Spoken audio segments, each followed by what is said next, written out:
The day Jasmine Wilson walked into the conference room at the Norfolk Naval Base in Virginia, she didn't expect to make such an impact. At 29, this single mother and former U.S. Navy servicewoman was used to being underestimated. But today, when the imposing Admiral Richard Harrington, a decorated SEAL veteran with numerous medals, asked about her call sign, no one expected the answer Iron Ghost to instantly freeze the man. Jasmine grew up in Detroit, the daughter of a bus driver and a nurse who worked double shifts. From a young age, she learned that the world wouldn't be kind to her, a black girl from a poor neighborhood with dreams too big for her postal address. But there was something about Jasmine that set her apart, an unwavering, almost supernatural determination that her grandmother called an indomitable spirit. At 17, while her friends were planning proms and community colleges, Jasmine visited a military recruitment center. The recruiter looked at the thin teenager, her dreadlocks tightly pinned back and eyes burning with a disconcerting intensity, and almost laughed. "The Navy is no joke, girl," he said, hoping to scare her. Instead, Jasmine straightened her shoulders and replied, "That's why I'm here, sir. I'm not looking for games." The day after her 18th birthday, Jasmine signed the papers. 3 weeks later, she was in basic training in Great Lakes, Illinois, discovering that her small body was stronger than anyone imagined, and that her mind was even sharper. She graduated at the top of her class, to the surprise of everyone but herself. Jasmine's career in the Navy was marked by her extraordinary skill with electronic and communication systems. She had a natural talent for understanding how things worked and how to make them work better. In her 3rd year of service, she was recruited into an elite electronic warfare unit, where her skills could be used for missions that officially didn't exist. It was during one of these missions somewhere in the Arabian Sea that Jasmine earned her call sign. The vessel she served on was conducting surveillance operations when they were detected by a hostile frigate. Within minutes, they were under attack, their communication systems damaged by enemy electronic countermeasures. With the ship vulnerable and unable to call for reinforcement, Jasmine did something no one thought possible. Working furiously in the partially destroyed communications compartment, she modified the damaged equipment to emit a phantom signal that appeared in multiple locations simultaneously on enemy radar. Meanwhile, she managed to restore an encrypted channel to send a distress call. The enemy, confused by the presence of multiple phantom targets, divided its forces. When the American fighters arrived, they found a disoriented and vulnerable enemy. Jasmine's crew had survived without a single casualty. "How did you do that with destroyed equipment and under enemy fire?" her commander asked afterward, examining the makeshift work she had done on the systems. Jasmine simply shrugged. "The equipment was still there, sir. They just needed someone who spoke their language." It was the special operations officer on board who said, "That woman isn't human. She's a ghost made of iron." The nickname stuck immediately, Iron Ghost. What no one on the crew knew was that, while Jasmine fought to save the ship, she carried another secret. She was 8 weeks pregnant, the result of a brief relationship with an officer who was transferred before he even knew about the pregnancy. Jasmine only found out 2 days before the mission and was still trying to process what this would mean for her career. When she returned to the U.S., Jasmine made a difficult decision. After 6 years of exemplary service, she requested a discharge to raise her son alone. The Navy lost one of its best operators, and Iron Ghost became just a whispered legend among those who witnessed her exploits. Malik was born on a warm August afternoon. With his big, curious eyes, he quickly became the center of Jasmine's universe. Raising a child alone while trying to build a new civilian career wasn't easy, but Jasmine applied the same determination that had helped her survive in hostile waters. She landed a job at a defense company, working with the same systems she had mastered in the Navy. Her hands-on knowledge and field experience made her invaluable.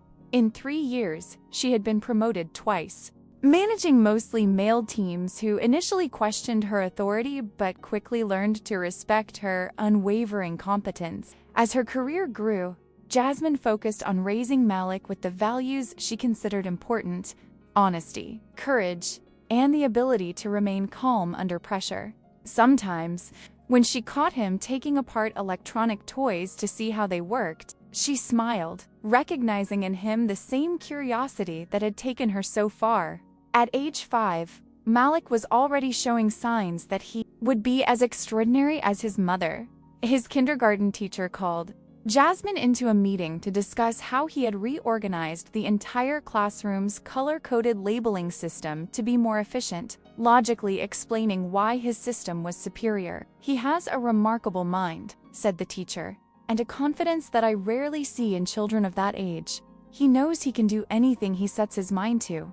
Jasmine replied simply. The opportunity that would change everything arrived when Jasmine was working on a confidential new communications system project for the Navy. The technology she was helping to develop represented a significant advance in battlefield communication security, but it was facing implementation problems that no one could solve. After months of deadlock, the Department of Defense organized a high-level conference with leading military and civilian experts. The project was a priority, and frustration was growing at all levels. That's how Jasmine found herself at Norfolk Naval Base, in the same room as the legendary Admiral Richard Harrington. Harrington was the kind of SEAL who created legends. With over 30 years of service, countless decorations, and a reputation for relentless excellence, he now oversaw the development of next-generation technologies for special forces. He was known as much for his brilliant strategic mind as for his intimidating temperament. The conference began with formal introduction. When it was Jasmine's turn, she stood calmly, dressed in a navy blue professional suit that contrasted with her dark skin.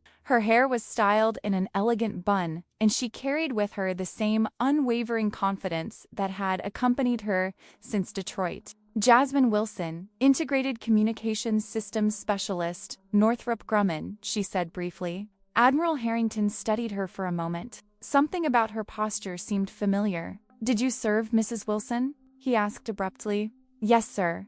United States Navy. 6 years. Electronic Warfare Specialist." Harrington nodded slightly. It was common to find veterans in the defense industry. "What was your call sign, Specialist?" he asked, almost out of habit. Call signs often revealed more about a soldier than their official record. The room was filled with high-ranking officers, defense executives, and engineers, all observing the interaction with casual interest.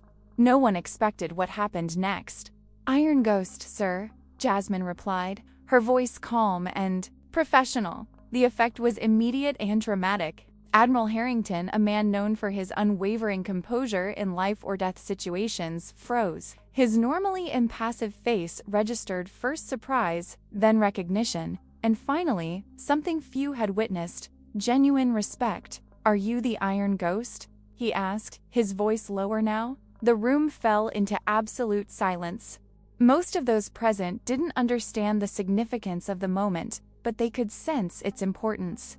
"Yes, sir," Jasmine confirmed, maintaining direct eye contact with the Admiral. Harrington rose slowly from his chair, something no one expected. In nearly 4 decades of service, the Admiral rarely showed deference to anyone below his rank. "Ladies and gentlemen," he said, his voice echoing through the room, "we have a legend among us." The next 15 minutes were devoted to Admiral Harrington recounting a story few knew, how a young electronic warfare specialist saved an entire ship and its crew with extraordinary ingenuity and courage. "What is not in the official reports," Harrington concluded, "is that the operation that the Iron Ghost saved that day was critical to our national security. The intelligence that ship collected prevented 3 major terrorist attacks on American soil. Hundreds, perhaps thousands of civilian lives were saved." Jasmine remained standing, her posture reflecting her years of military training, while the room processed the revelation. She never knew the impact of her actions that day.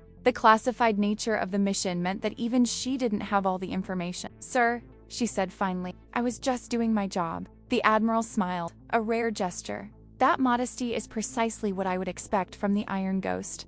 The dynamics of the conference changed completely. What had previously been a group of frustrated experts trying to solve a technical problem became a unified team led by a woman whose reputation now preceded her contributions. When Jasmine began to explain her theory about the system's implementation problems, Even the most skeptical engineers listened attentively. Over the next 3 days, Jasmine led the team to a solution that no one had previously considered. Using principles similar to those she applied during that fateful mission, she demonstrated how the system could be adapted to operate even in extremely hostile environments. On the final evening, while the participants celebrated their advancement at a formal dinner, Admiral Harrington approached Jasmine. "Why did you leave, Wilson?" he asked bluntly. "You could have gone much further." Jasmine hesitated, considering how much to reveal. Finally, she decided to tell the truth. "My son, sir. I found out I was pregnant right before that mission. I decided I wanted to be there for him in a way that a military career would hardly allow." Harrington nodded slowly. Like many career officers, he himself had made significant family sacrifices. "How old is he now?" asked the Admiral. 7, Jasmine replied, a slight smile softening her professional expression. "His name is Malik. He should be proud of his mother," Harrington commented. "He doesn't know much about my job," Jasmine confessed. "To him, I'm just mom, the person who helps him with his homework and takes him to play basketball on Saturdays."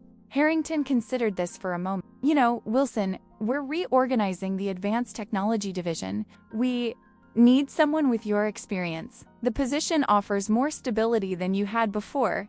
Basically, no overseas deployments. If you're interested, ... double quotes. Jasmine looked at the Admiral in surprise. "Are you offering me a way back into the Navy, sir?" "I'm offering the country a chance to recover one of its most valuable assets," Harrington replied, "on terms that can work for both of you." That night, after returning to the hotel, Jasmine made a video call home. Malik appeared on the screen, his face lit up with excitement at speaking to his mother. "Mom, guess what happened at school today? We won the science competition with my project on radio communication." Jasmine smiled, feeling that familiar wave of love and pride. "That's incredible, my love. Tell me all about it."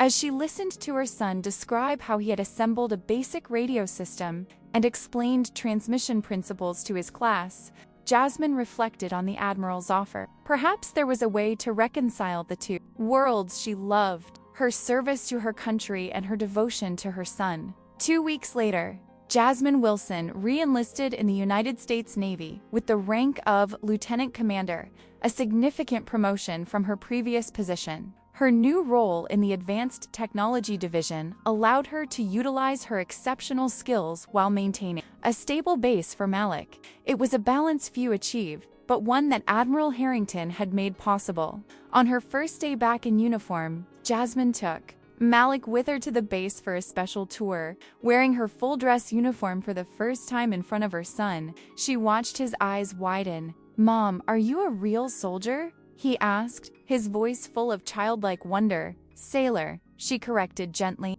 "And yes, I am. Have you ever fought in battles or anything like that?" Jasmine smiled. "Something like that. Maybe when you're older, I can tell you some stories." As they walked through the base, many soldiers stopped to greet Jasmine. Those who knew the legend of the Iron Ghost looked twice, surprised to see the legend in the flesh. "Why does everyone keep staring at you, Mom?" Malik asked, observant as always. "Because sometimes, when you work hard and never give up, people notice," Jasmine replied. At the end of the tour, they found Admiral Harrington waiting in the main courtyard. He was formally dressed, as if for a special occasion. "Lieutenant Commander Wilson," he greeted, before bending down to Malik's level.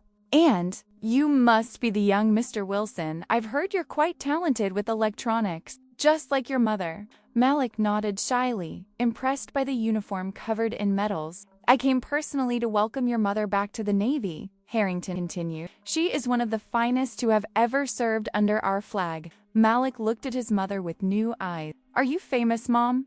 Jasmine laughed, placing her hand on her son's shoulder. "No, I just did my job as best I could, like I always tell." "You, just like the Iron Ghost would say," Harrington remarked with a slight smile. The following months were a time of adjustment for Jasmine and Malik. The new routine required adaptation, but both were thriving. Malik loved living near the base and quickly befriended other military children who understood the unique life they led. Jasmine, in turn, rediscovered the satisfaction of serving in an environment that valued her extraordinary abilities.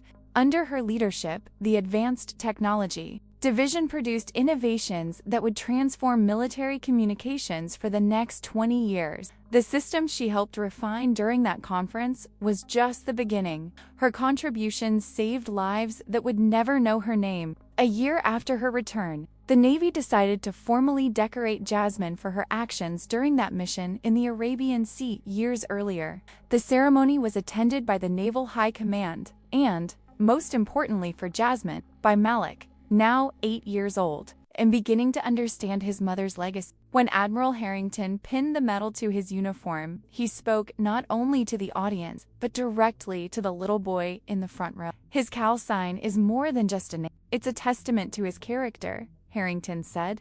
"The Iron Ghost represents someone who appears quietly, does the impossible, and disappears without seeing glory. Someone who demonstrates extraordinary resilience under pressure, adaptability in the face of seemingly insurmountable obstacles, and courage when everything is at stake." He paused, looking at Jasmine with genuine respect. But what is perhaps most impressive about Lieutenant Commander Wilson is not what she did in combat, but the choices she made after. Choices that demonstrate that true strength is not just about enduring, but about putting others before oneself. After the ceremony, Malik ran to his mother, his eyes shining. "Mom, are you really the Iron Ghost? Like in the comics?" Jasmine laughed, hugging her son. "Not exactly like in the comics, love, but you saved people and were incredibly brave." "I just did what needed to be done," she replied, simplifying years of training, discipline, and extraordinary courage into something her son could understand. "Just like you do when you tidy your room or help your friends." Later that night, after putting Malik to bed, Jasmine sat on the porch of her base home, gazing at the starry sky. She thought about the journey that had brought her there, from the determined girl from Detroit to the naval legend who made a SEAL Admiral freeze with just one name. She remembered all the times she had been underestimated, by the recruiter who doubted she could handle basic training, by colleagues who initially questioned her competence, by superiors who didn't expect much from a young black woman in a male-dominated field. Each of those moments had strengthened her resolve, tempering it like steel being forged. The Iron Ghost wasn't born that day in the Arabian Sea. It had been in the making since the moment Jasmine decided she wouldn't let the world define her boundaries. The soft sound of footsteps interrupted his thoughts. Malik appeared in the doorway, rubbing his sleepy eyes. "I can't sleep," he murmured. "Can I sit with you for a while?" Jasmine smiled and made room. Her son snuggled up beside her, his small, warm body against hers. "Mom," he said after a few minutes of shared silence, "I want to be like you when I grow up." Jasmine felt her heart swell. Of all the medals and accolades she had ever received, none meant as much as these simple words. "Even better," she promised, kissing the top of his head. "You'll be whoever you want to." As her son drifted off to sleep in her arms, Jasmine Wilson, mother, veteran, and legend, gazed at the stars and felt a peace she had long sought. The Iron Ghost had found its place, not just in the corridors of military power or the secret files of classified missions, but in the balance between service and family, between duty and love. And if there was one lesson she hoped Malik would learn from her story, it was that true strength doesn't come from never falling, but from getting up each time, especially when you get up not just for yourself, but for those who depend on you. The next day, life would go on. There would be meetings to innovations to develop, and, most importantly, a little boy to take to school. The legend of the Iron Ghost would grow in whispers through the Navy corridors. But for Jasmine Wilson, the greatest achievement remained the gleam of pride in her son's eyes. And somewhere in the Pentagon, a SEAL Admiral would tell the story of how he once met a living legend, not on a distant battlefield, but in an ordinary conference room, and how that encounter reminded him of the true essence of American courage, not necessarily wearing a combat uniform or carrying a weapon, but in the quiet determination of a single mother who, against all odds, became a ghost made of iron. Years would pass. Malik would grow strong and intelligent, following in his mother's footsteps in the field of technology, though opting for computer science instead of military service. The story of the Iron Ghost would be included in Navy training manuals as a case study on innovation under extreme pressure, and Jasmine would continue to rise through the ranks, eventually becoming the first Black woman to reach the rank of Rear Admiral in the United States Navy's Technology Division. At her promotion ceremony, when asked what her greatest challenge had been, many expected her to mention that fateful mission in the Arabian Sea instead. Jasmine smiled and replied, "Balancing who I am as a soldier with who I am as a mother, and discovering that these two parts of me are not in conflict, they strengthen each other." Admiral Harrington, now retired but present at the ceremony as a guest of honor, nodded in approval. He had learned more from Jasmine Wilson than she would ever know about leadership, about courage, and about how true power often comes from unexpected places and people. As Malik, now a young adult, watched his mother receive the insignia for her new rank, he thought of all the nights she had come home exhausted, yet still found the energy to help him with his homework. He remembered the stories she finally shared when he was older, stories not of dramatic heroism, but of quiet persistence, and he understood that the true legacy of the Iron Ghost wasn't the medals or the promotion, but the lesson his mother had lived daily, that true strength lies in never letting others define your limit, and in using whatever power you have to uplift those around you. When a young officer approached him after the ceremony and asked what it was like to be the son of a legend, Malik simply smiled. "She's not a legend," he replied. "She's much more than that. She's my mother." And somewhere, in the vast ocean where it all began, the waves continued their eternal rhythm, indifferent to human stories of courage and sacrifice. But for those who knew the truth, the name Iron Ghost would remain as a reminder that sometimes the greatest battles are won not with weapons, but with intelligence, determination, and the kind of strength that comes from protecting those we love. The legend of the Iron Ghost would continue to inspire generations of young sailors, especially women and people of color, who saw in Jasmine Wilson proof that their place was wherever their talents and courage took them. And for a single mother in Detroit, or a young recruit in the Great Lakes region, or a technical specialist facing skepticism from her peers, the story of the Iron Ghost would be a whisper of encouragement. If she could do it, so can I. And that, perhaps, was the greatest legacy of all. In a small cafe in Norfolk, years later, two young recruits were chatting while studying for their exams. One of them, a Black girl with curly hair tied in a tight bun, noticed an older woman sitting alone in a corner, quietly working on a tablet. "Do you know who that is?" she whispered to her colleague. "No idea," the other replied, casting a quick glance. "It's Admiral Wilson, the Iron Ghost." The second recruit's eyes widened. "Is that story real? I thought it was just a legend they tell to motivate the new recruits." "She's as real as the two of us," the first one confirmed. "My father served with her before she became an officer. He said she made the impossible look easy without ever asking for recognition." The two watched the woman for a few more moments, gathering their courage. Finally, they approached hesitantly. "Excuse me, Admiral," the first woman said, standing at. "We would like to say that it is an honor to meet you." Jasmine Wilson, now with a few gray streaks in her hair and wrinkles that spoke of decades of service, looked at them with eyes that still burned with the same intensity as in her younger days. "Make yourselves at home, sailors," she said with a gentle smile. "Are you enjoying the training?"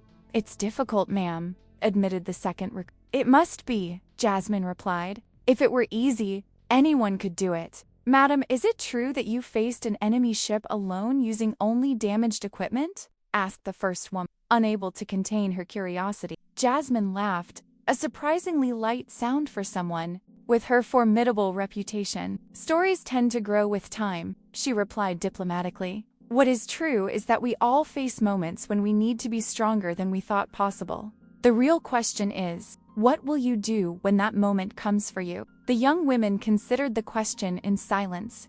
Before they could answer, Jasmine's phone vibrated. She looked at the screen and smiled. "My granddaughters are waiting for me," she explained, standing up. "The advice I can give you is this. Whatever your call sign is, make sure it reflects who you really are, not just what others expect of you. As they watched her leave, the recruits remained in reverent silence. It wasn't every day you encountered a living legend, especially one who seemed so human. The legacy of the Iron Ghost wasn't just in the revolutionary communication systems she helped develop, or the missions she led, or even the policies she influenced to make the Navy more accessible to women and minorities. It was also in those small interactions, in the moments when her story inspired others to find their own strength. And in Detroit, in the old neighborhood where Jasmine grew up, a school now bore her name. At the entrance of the building, a simple plaque briefly told her story, ending with a quote from her: "True strength lies not in never falling, but in rising every time, especially when you rise not only for yourself, but for those who depend on you." Every day, children passed that sign on their way to classrooms where they learned that their dreams should not be limited by your postal code, your color, or your gender. And that, without a doubt, was the Iron Ghost's greatest triumph.